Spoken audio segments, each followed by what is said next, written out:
Do you remember this guy? Well, check out these pics. Nothing yet? Well, maybe this will refresh your memory. I said it, man. But I think for a while, stay to myself. You probably don't know his name, but I bet you remember him now. His name is Clayton Prince, and he was born in February of 1965 in Philadelphia, Pennsylvania. He is an actor, writer, producer, and director, best known for his role as Eddie Lakehart, Denise Huxtable's boyfriend, on The Cosby Show in 1986. Clayton said after his role on The Cosby Show, everybody was calling him. He's done the soap opera Ryan's Hope. He's done the musical Hairspray with talk show host Ricky Lake. As a matter of fact, how about we let Clayton explain it? Clayton, let the people know. That is a scene that changed my world. I was sleeping on somebody's sofa when I did that. I was broke. I had a budget of $7 a day that I was living on. I used to be one of those people that would call you on the phone, selling the Weekly Reader, children's magazines. And when I did the Cosby Show, oh man, that minute, my whole world changed. And Bill, he let me make that whole thing up. If you guys ever look at a rerun, or if you Google it or look it up on YouTube, if you look at Lisa Bonet's face and Bill Cosby's face, you'll see nobody had any clue what I was going to do next. So I was just sitting there on the sofa.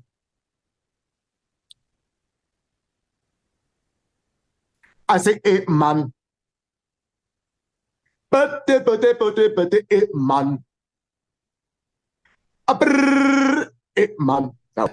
The night before, I was thinking of how many things can I do with my neck, and I was I think that was because I knew that was my big shot, and I wasn't going to get another shot. And after I did Cosby, I started getting offers left and right, and so I did Ryan's Hope. I was on Ryan's Hope for a while. I was recurring, and I got a call from my manager saying that John Waters wanted to meet me for the movie Hairspray. And usually an audition takes like 5 minutes tops when you go into the room. John and I talked for about 40 minutes. There are a lot of people who are waiting to meet you. He said, I don't care about them. You're seaweed. I can see it. I know it. You're seaweed. I don't care about them. So now I have a stand-up comedy special that's on Amazon and Tubi. It's called When Life Gives You Lemons. Because I had a whole lot of lemons thrown at me at one point. I think it's pretty safe to say that my special is the most controversial comedy special ever. I have another series that's on Amazon and Tubi called Cream. That's CREAM for the acronym Cash Rules Everything Around Me. That's one way to remember it. But it's a hip hop drama. And I'll leave it at that. In addition to Clayton writing and producing his own series like The Black Ninja and Cream, he's also played in Dark Justice, The Wayans Brothers, Spin City, and Third Watch, just to name a few. Now let's get into why I'm really making this video. Did you know in 2016, Clayton Prince sued writer, producer, and director Lee Daniels? When I heard that, I said, really, bitch? Yes, because Clayton is saying that Lee Daniels stole his idea of his show, Cream, and turned it into what ended up being Fox's hit TV show, Empire, starring Taraji P. Henson and Terrence Howard. You didn't know? Well, let's get into it. Court awards full custody. Fox's hit show Empire follows a Philadelphia-born music exec who must decide which offspring will head his record label after he dies of ALS. It's the same idea Philadelphia-based actor Clayton Prince copyrighted in 2005. I had specifically that the baby mama is always trying to use the adult children to take 50% of the company, very specific. In 2008, he pitched the idea at the Greater Philadelphia Film Office, where he met with acclaimed writer, producer, and director Lee Daniels. He said, oh my God, this is brilliant. Who else knows about this?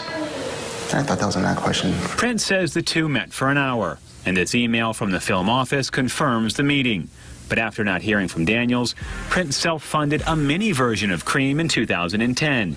And then 5 years later, he saw his idea, now called Empire, on Fox, with Daniels as the show creator. As a matter of fact, Prince has sued Daniels, Fox, and the Greater Philadelphia Film Office. All I'm asking for is a day in court for a jury of my peers to say, is this the same or is it not? But Prince's case has been tossed from a Third Circuit court. Daniels' attorney says the case has been decided and it's over. However, Prince's attorney, Mary Beth Brogan, says the court denied his right to a jury and didn't allow for discovery or expert testimony. They're appealing to the Supreme Court. Individuals who get copyrights that spent the time, energy, and money to get that copyright, they want to be able to know that that's going to be enforced in the courts. Prince now carries a 5-stone biblical homage to David and Goliath.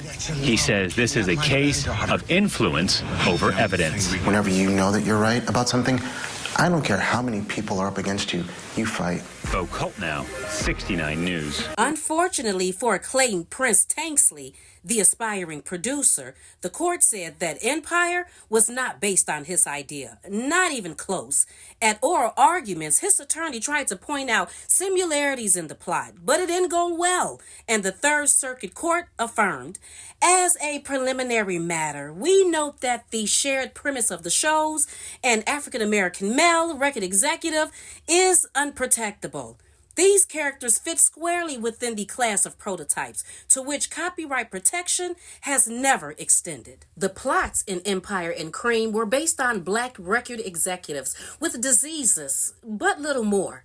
In Empire, the protagonist has ALS. In Cream, the main character has herpes. Not the same, the appeals panel said. Random similarities are insufficient to establish substantial similarity, Fisher wrote. After all, both Mozart and Metallica composed in E minor. Here's a little information about Clayton's show Cream, and you decide if there's any similarities. Winston St. James is the founder and owner of Big Baller Records based in Philadelphia. Cream documents the challenges Winston faces as he attempts to run his record label while dealing with a variety of personal and family problems. Cream features numerous prolonged sex scenes and portrays Winston and other characters as highly promiscuous. Throughout the show, Winston, who's played by Clayton, has a number of sexual forays with various characters, including his two assistants, Chantel and Tiffany. Towards the end of the first episode, Winston grabs his groin in obvious pain and instructs an assistant to schedule a doctor's appointment for him. Early in the second episode, Winston learns from his doctor that he has herpes. In this scene, the dialogue between Winston and his doctor is educational for a drama and includes many clinical details about herpes prevention and treatment. Episode 2 concludes with Clayton, out of character, delivering a long public service announcement about sexually transmitted diseases. The company's takeover. Winston's ex-girlfriend Brenda and his father Sammy are introduced in the final scene of the second episode. The audience learns that Winston's younger brother and sister are actually his and Brenda's children. Winston's parents raised the children because of Brenda's past drug abuse. Sammy, now apparently estranged from his ex-wife, and Winston pledges to help Brenda get her children back and vows to take control of Big Baller Records. Sammy and Brenda then have sex and the episode ends. In the third episode, Winston's mother, Nora, gets in a fight with Brenda and suffers a fatal heart attack. At her funeral, the audience learns for the first time that Nora owned 50% of Big Baller Records. Sammy confronts Winston and demands Nora's share of the company, which Winston refuses. Later, Sammy learns that Nora gave her shares to her grandchildren, Winston's children, following another sex scene with Brenda. Sammy schemes to drive a wedge between Winston and his children by revealing the truth about their percentage. In this way, Sammy hopes to gain control of Big Baller Records. After learning that Winston is actually her father, Angelica tells him that she never wants to see him again. The third episode ends with the actress who plays Nora delivering a public service message about the apparent crisis of grandparents raising their grandchildren. Even though experts and reporters thought Clayton had a strong copyright infringement case against Lee Daniels and Fox, the judge threw the case out and never let Clayton have a trial or day in court. Clayton talks about this in detail in his new comedy special that came out in 2023 on Tubi called When Life Gives You Lemons.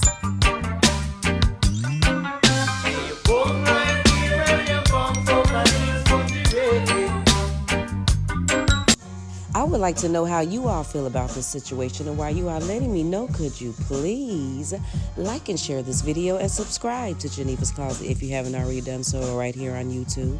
And you can follow me on Facebook at Geneva's Closet, and you can email me at genevascloset22@gmail.com. You all have a fabulous day, and I will talk to you later. Bye.